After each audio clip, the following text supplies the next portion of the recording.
पढ़ने जा रहे हैं आवेशों के बारे में। आवेश क्या है? तो आवेश जो होता है,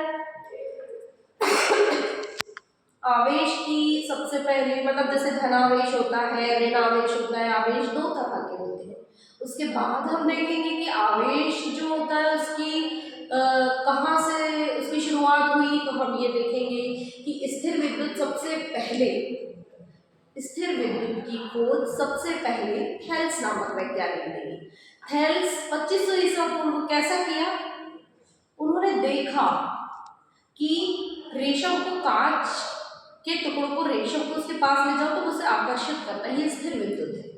तो स्थिर विद्युत का दैनिक जीवन में प्रयोग नहीं है, लेकिन स्थिर विद्युत का प्रयोग किया जाता है सिस्मोग्राफ मतलब भूकंप मापी में, प्रिंटर में, कंप्यूटर प्रिंटर जो होता है, ये दो जगह इसका प्रयोग किया जाता है। बात है अब चल विद्युत की। तो चल विद्युत की खोज सर्वप्रथम वोल्टा नामक वैज्ञानिक ने वोल्टाइक सेल बनाकर की। चल विद्युत दो तरह की होती है, डीसी और एसी। इसमें मैं एक चीज भूल रही हूँ आप लोगों को बताना, आवेश के बारे में मैंने आप लोगों को बताया। आवेश के बाद एक बेंजामिन फ्रैंकलिन भी कोई है जिन्होंने इलेक्ट्रिशियन के बारे में कुछ किया है। तो बेंजामिन फ्रैंकलिन की थ्योरी भी है। इसके पहले हम पढ़ेंगे थेल्स के बारे में अपन ने पढ़ा है, फिर वोल्टा, चल विद्युत की खोज। अब हम पढ़ने जा रहे हैं डीसी और एसी। तो जो डीसी है डायरेक्ट करंट होती है, एसी अल्टरनेटिव करंट होती है। इसके मुख्यतः 5 अंतर है। तो सर्वप्रथम ये अंतर ये है, डीसी की फ्रीक्वेंसी शून्य होती है, एसी की फ्रीक्वेंसी 50 हर्ट्ज होती है। इसके बाद हम देखें डीसी मतलब विशिष्ट धारा, एसी मतलब प्रत्यावर्ती धारा। इसके बाद हम आते हैं, जब हम देखते हैं तो हम ये देखते हैं कि डीसी जो होती है 660 वोल्ट तक जनरेट की जाती है और एसी जो है वो 33,000 वोल्ट तक जनरेट की जाती है। डीसी का जनरेशन और डिस्ट्रीब्यूशन होता है, ट्रांसमिशन नहीं होता। अब ट्रांसमिशन क्यों नहीं होता? ट्रांसमिशन इसीलिए नहीं होता क्योंकि डीसी की फ्रीक्वेंसी शून्य होती है। तो जब फ्रीक्वेंसी शून्य होगी तो इसे ना घटाया जा सकता है ना बढ़ाया जा सकता है, जो आएगा करंट नहीं जाएगा। चूंकि एसी जो करंट होती है इसकी फ्रीक्वेंसी जो 50 हर्ट्ज होती है और अमेरिका में 60 हर्ट्ज होती है।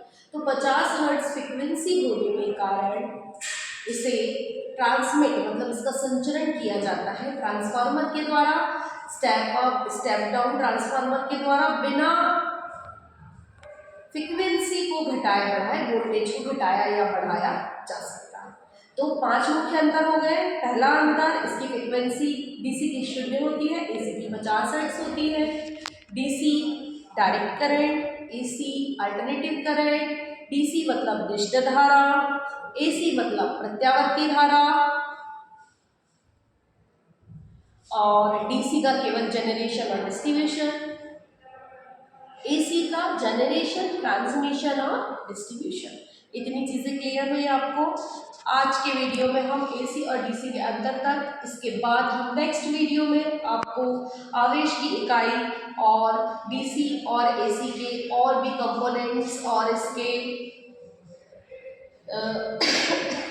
कहाँ कहाँ कैसे प्रयोग की जाती है और इसके क्या क्या उपयोग हैं, ये सब हम बताएंगे। आज आप लोग पढ़ेंगे आवेशों के बारे में और एसी और डीसी के अंतर के बारे में।